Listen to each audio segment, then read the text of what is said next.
Salut à toi, bienvenue sur cette vidéo où je souhaite aborder un sujet qui c'est un peu délicat, mais vraiment je trouve super important, notre rapport à la réussite.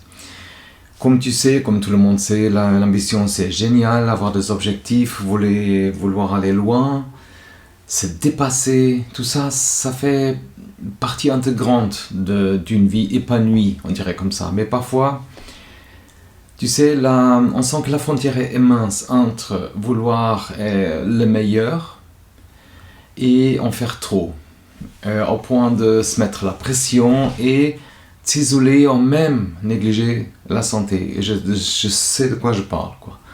Et dans cette vidéo, je vais te parler des signes qui montrent quand tu deviens trop obsédé par la réussite, des dangers que cela représente, au niveau mental, physique et relationnel aussi. Et je te proposerai des pistes pour revenir à un équilibre plus sain, je dirais comme ça. Et mon but, c'est qu'à la fin de cette vidéo, tu puisses réfléchir à ta propre situation et repartir avec des nouvelles idées pour poursuivre tes rêves et aussi prendre soin de toi en même temps. Alors on peut se poser première chose, qu'est-ce que la trop grande ambition, je dirais comme ça. Alors, tu sais, l'ambition en soi, c'est pas un défaut, bien sûr. C'est vraiment un moteur qui nous accompagne, qui nous fait accomplir des projets, d'innover, des solutions, trouver des solutions. Et ça chaque jour. Elle nous pousse à prendre des risques sains, à sortir de notre zone de confort et à développer notre potentiel. Mais le problème, souviens par exemple quand l'ambition prend le dessus sur le reste, quand tu commences à sacrifier ta santé, tes relations, ton sommeil et même tes passions pour atteindre des objectifs, un certain objectif ou des objectifs précis. Et c'est quelque chose qui tourne par rond quand ça commence comme ça. Ça veut dire on parle plus de l'ambition saine à ce moment-là, mais d'une obsession. Ça veut dire on se retrouve dans une spirale toujours plus, sans prendre le temps, par exemple, pour profiter du chemin parcouru. Et comme je disais, toujours célébrer des victoires. Alors les signes qui montrent qu'on est peut-être trop obsédé par la réussite. Il y a plusieurs choses, par exemple, qui peuvent indiquer qu'on bascule un peu sur un excès. Par exemple, si tu as un stress permanent, tu te sens tendu du matin au soir, tu as du mal à décrocher même le week-end, et chaque moment de repos devient une source de culpabilité.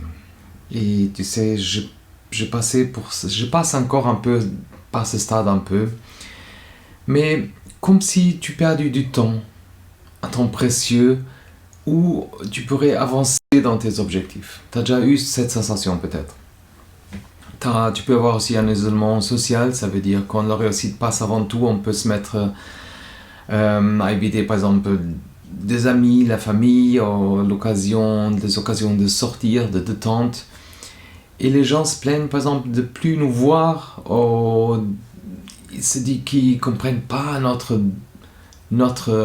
dévouement, on dirait comme ça. Et tu as aussi, ça c'est bon, il y a plusieurs facteurs, mais par exemple si tu sens une fatigue chronique, tu ne dors plus assez, pas assez bien, tu es épuisé mentalement ou physiquement, mais tu continues à te forcer parce que tu veux absolument atteindre le prochain palier, on dirait comme ça.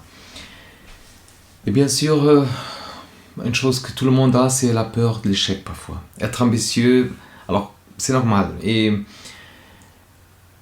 c'est normal de craindre l'échec. Mais si cette peur est par exemple constante, au point de te paralyser ou de stresser en permanence, ça devient un peu toxique.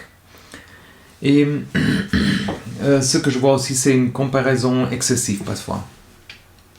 Quand on passe le temps à se comparer aux autres, à ceux qui font, à leur accomplissement, et cette comparaison finit souvent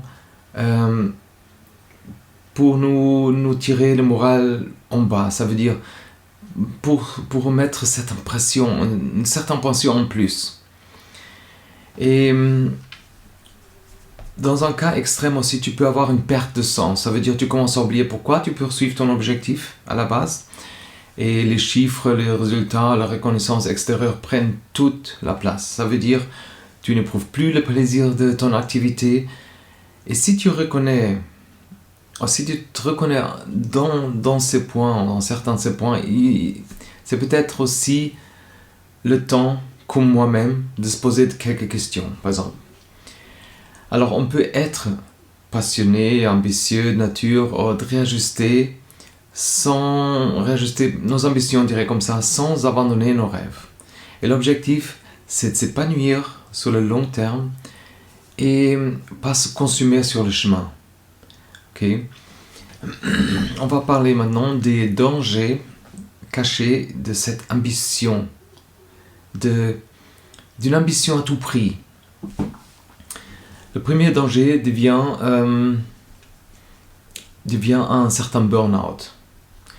À force de pousser, par exemple, notre corps et notre esprit tout le temps, de sacrifier des heures de sommeil, de ne jamais couper, par exemple, on risque de s'effondrer vraiment. Ça veut dire, le burn-out, c'est quand tu n'as plus, par exemple, de ressources pour faire face au stress, plus de motivation, plus d'énergie, parfois même un certain dégoût, on dirait comme ça, pour tout ce que tu faisais avant, avec passion, on dirait comme ça. Mais c'est pas une fatalité, tu vois. Et ça peut arriver à tout le monde, crois-moi. Même, on parle pas vraiment d'un truc qu'on peut pas remédier, ça veut dire s'accorder par exemple des pauses, prendre des vacances, voir des amis ou pratiquer une activité qui a rien à voir avec le travail ou ce projet. C'est pas un luxe, c'est un investissement sur ta longévité, on dirait comme ça, ton équilibre, ta santé mentale. Et le deuxième gros risque qu'on prend avec tout ça, c'est l'impact sur nos proches. Ça veut dire quand on est obsédé par un projet, on peut vite devenir moins disponible, moins à l'écoute et parfois aussi plus irritable, coupable ici. Et les proches, ils se sont parfois ignorés aussi un peu, ou négligés. Et après, on a des disputes, par exemple, ça crée des tensions. Et ça ajoute encore un peu plus de stress dans notre quotidien. Et parfois, il y a vraiment des situations où on se trouve un peu isolé, sans soutien, alors même qu'on pourrait avoir plus besoin d'aide. Mais il ne faut pas oublier que les relations humaines sont vraiment un pilier important dans la réussite. Okay? Ton entourage peut t'apporter un soutien moral, des idées, ou juste la présence réconfortante, tu vois, qui permet de souffler un peu. Et ce qui est un peu contradictoire, on dirait comme ça, vouloir trop bien faire, ça nuit à notre créativité. Par exemple, quand on est dans un monde productivité avant tout, quoi, on a tendance à voir la vie comme une liste, genre une liste de tâches à faire. Mais la créativité, comme je disais avant, ça naît dans un moment de détente. Quand on rêve, comme par exemple, on s'arrête. C'est là que notre esprit a le temps de réfléchir, de devenir créatif. Alors si tu t'imposes ce rythme tout le temps, tu vois, on étouffe la créativité. Et à imaginer par exemple des solutions originales, différentes, à innover ou à avoir des idées, des autres idées quoi. Après, il y a quelque chose qui tourne pas rond. Et on perd de vue par exemple l'essence même de pourquoi on fait les choses.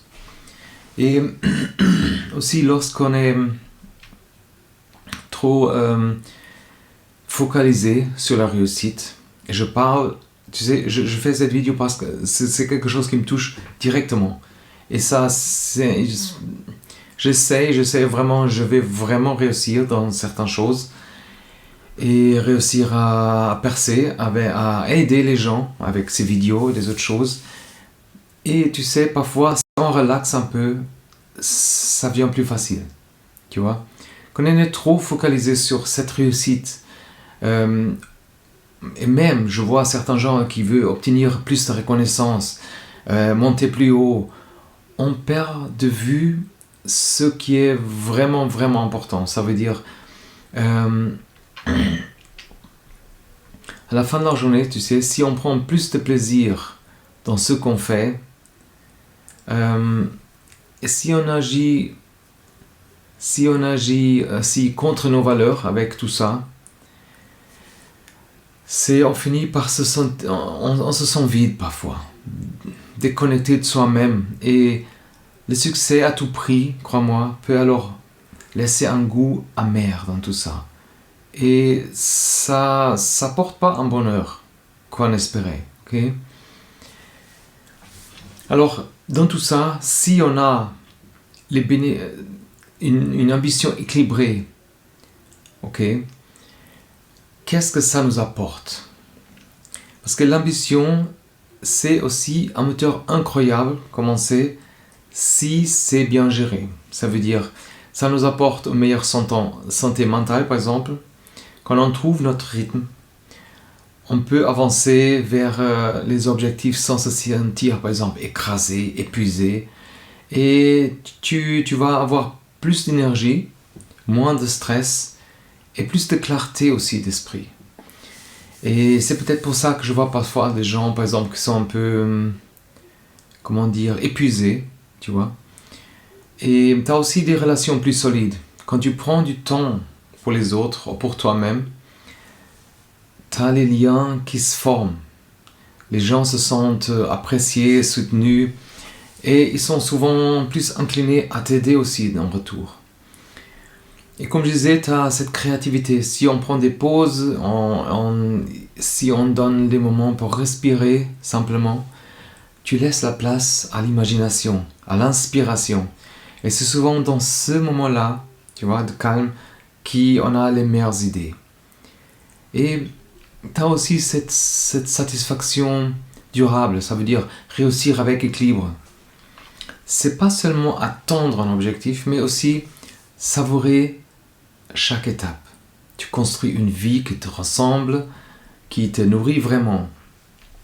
Et dans tout ça, tu as cette productivité qui est plus saine. Ça veut dire les études prouvent ça. Ça veut dire si on est plus efficace, plus productif, on sait s'accorder des pauses et vivre un rythme humain, quoi, normal, humain. Ça veut dire on n'est pas fait pour courir tout le temps. Et sur le long terme, on gagne du temps avec ça. C'est contradictoire, ok? Prends les choses calmement, tu vas voir. Alors comment est-ce qu'on peut trouver dans tout ça un équilibre entre ambition et bien-être? Je pense que la première chose pour rééquilibrer son ambition, c'est de clarifier ce qui est réellement important pour toi. Quelles sont tes valeurs? Par exemple, si la famille est une priorité, mais qu'on passe 90% de son temps à travailler sans voir les enfants, une famille, il y a un décalage, ça veut dire. Il n'y a pas de jugement à avoir, ok, mais juste une prise de conscience. Fais l'inventaire de ce qui compte réellement pour toi. Ta santé, tes amis, ta créativité, la liberté, ta reconnaissance, même si c'est un peu de l'argent, c'est clair. Mais une fois que tu as identifié tes valeurs, vérifie si, par exemple, tout ce que tu fais tous les jours sont alignés avec tes valeurs. Sinon, tu pourras commencer à ajuster des choses. Ça veut dire être ambitieux ne veut pas dire viser l'impossible aussi. Mais tu peux te fixer par exemple de grands objectifs, mais assure-toi de bien découper le chemin pour y arriver. Par exemple, si tu veux lancer ta propre entreprise, et j'ai une playlist que je viens de commencer il y a quelques semaines sur l'entrepreneuriat, où je parle de mon expérience, et il y a 2 bulletins. Un, c'est pour les objectifs. Là, tu as dans la description. Et l'autre, si tu veux vraiment lancer ton business, ton entrepreneuriat, savoir si tu es fait pour ça, je te conseille de regardez cette playlist. Il va y avoir des ressources aussi. Mais bon, on transgresse un peu. Mais comme je disais, les objectifs. Si tu fractionnes un peu un objectif, un grand objectif principal en plusieurs étapes, ça permet d'avancer pas à pas. Célébrer les petites victoires et de rester motivé surtout. Ça t'évite de mettre cette pression démesurée, depuis le début. Et pour garder la forme mentale et physique, bien sûr, pense à planifier avec des créneaux, des plages de repos dans ton temps. Ça veut dire que ça peut être un jour off dans la semaine où tu t'es interdit par exemple de travailler une soirée par semaine pour voir tes amis, ou simplement du temps pour lire, méditer, faire une balade, mettre des idées en clair, tu vois. Ces moments de pause ne sont pas un luxe, crois-moi. C'est vraiment une nécessité qu'on a. Ça nous permet de recharger les batteries, par exemple, libérer notre esprit et de revenir plus productif, plus créatif. Et si tu as un peu du mal à faire ça, essaye de considérer ces pauses comme des rendez-vous importants. Mets dans le calendrier, réserve ce temps, tu vois, au même titre qu'une réunion du travail. Et ce que je vois aussi, c'est cette obsession de dire toujours oui, par exemple, de faire quelque chose de plus, nouvelle responsabilité. Le risque, c'est on se surcharge, ça veut dire savoir dire non, c'est vraiment un art, crois-moi. Tu dois pratiquer ça, dire non, et c'est à une opportunité qui est mal placée, par exemple. C'est parfois dire oui à notre santé mentale, à notre vie personnelle, à un projet plus pertinent parfois. L'important, c'est vraiment de se fixer nos priorités, et de ne pas disperser notre énergie.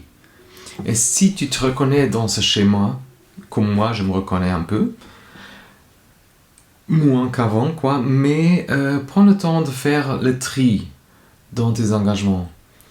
Qu'est-ce qui te rapproche vraiment de tes rêves? Qu'est-ce qui, au contraire, te disperse inutilement? Ça veut dire l'énergie qu'on met un peu partout. Et au lieu de voir par exemple, les chiffres quand c'est des choses, l'argent, la reconnaissance, essaie de mesurer ta progression, par exemple, avec des autres choses. Par exemple, demande-toi si tu apprends de nouvelles compétences. Si tu te sens plus heureux à l'intérieur, par exemple, plus serein, plus aligné avec tes valeurs.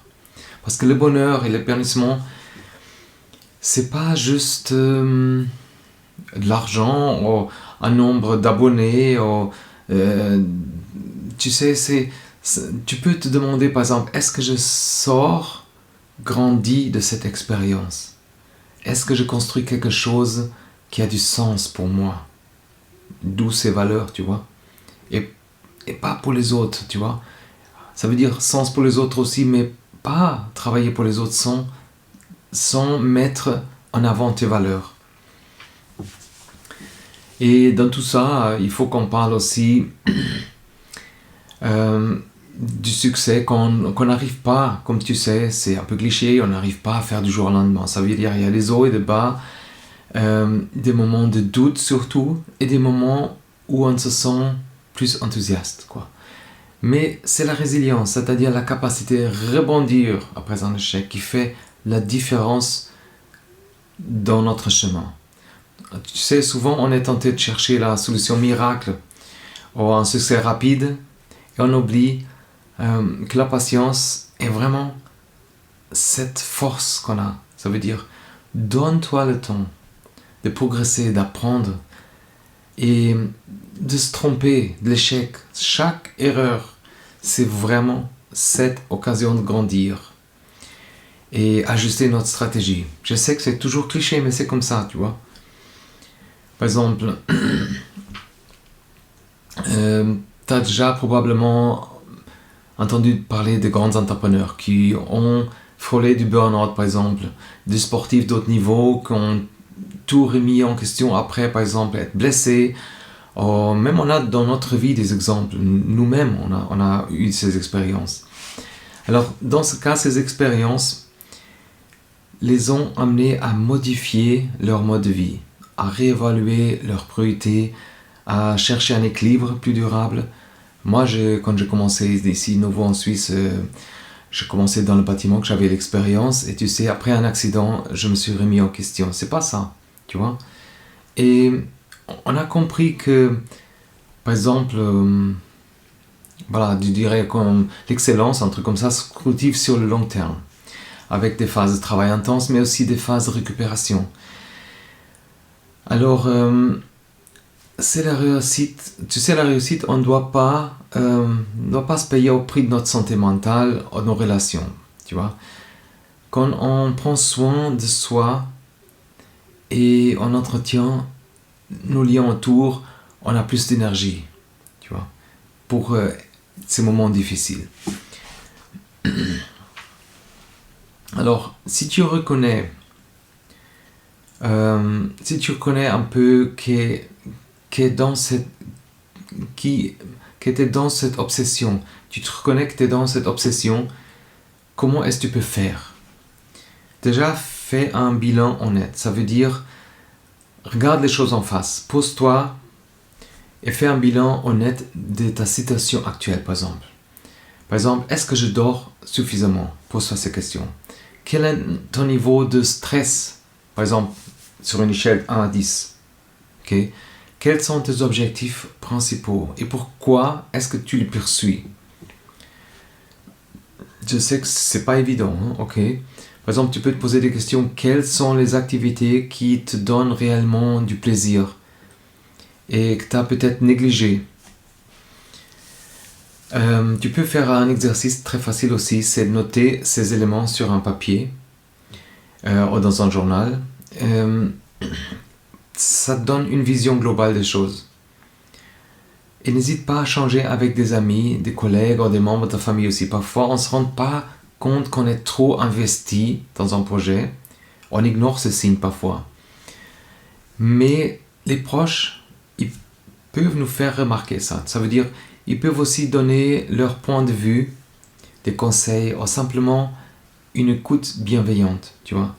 Si tu ressens une détresse, un épuisement qui n'est pas normal, peut-être c'est utile aussi de consulter un professionnel. Moi, je l'avais fait, un psychologue, un coach. Ça veut dire, il n'y a aucune honte, crois-moi, à demander de l'aide. C'est un signe de maturité, crois-moi, de reconnaître ses limites, de vouloir s'améliorer. Et si tu te rends compte que tu vas un peu plus loin, trop loin, et il ne faut pas... cherche pas à changer du jour au lendemain, ok? C'est pas grave. Mets en place des petites actions. Par exemple, tu peux décider d'étendre ton ordinateur à 20h au lieu de 22h, de bloquer 2 heures dans la semaine pour une activité de loisir, de te forcer à prendre une vraie pause, loin du bureau, du stress. Et petit à petit, ces changements peuvent transformer ton quotidien et t'aider à retrouver un rythme plus sain. Et tu sais, curieusement, tu verras peut-être même ta productivité, ta motivation va augmenter parce que tu fonctionnes de façon plus équilibrée avec tout ça. Alors pour conclure tout ça, j'aimerais même mettre encore un accent sur les bénéfices à long terme d'une ambition saine. Quand tu prends soin de toi et tu cherches à réussir de façon équilibrée, tu construis une base solide, crois-moi, pour durer dans le temps. C'est pas évident de trouver, hein. Tu es plus résilient, plus créatif, plus heureux et surtout tu prends plaisir dans ce que tu fais. C'est le but, quoi. Alors, réussir, c'est pas simplement collectionner quelque chose, tu vois. C'est s'épanouir, partager ses victoires. Alors, on va résumer à peu près qu'est-ce que j'avais dit dans tout ça. Dans cette vidéo, qu'est-ce que j'avais dit? Alors, si tu écoutes le podcast, alors, tu dois d'abord repérer les signes d'une ambition excessive, par exemple. Stress permanent, une fatigue chronique, isolement, peur d'échec, une comparaison malsaine qu'on voit parfois. Après, comprendre le danger. Par exemple, un burn-out, détérioration de tes relations, baisse de créativité, perte d'authenticité, par exemple. Après, tu dois viser cette ambition équilibrée. meilleure santé mentale, relations plus solides, créativité renforcée, satisfaction durable. Et dans tout ça, tu prends des mesures, ça veut dire il faut clarifier tes valeurs. C'est fixer des objectifs réalistes, mets-toi des pauses, apprendre à dire non, évaluer ta progression aussi, et fais preuve de résilience. Accepter les échecs comme les apprentissages. Avancer pas à pas, rester patient et persévérer pour construire un succès à long terme. Alors, pose cette question.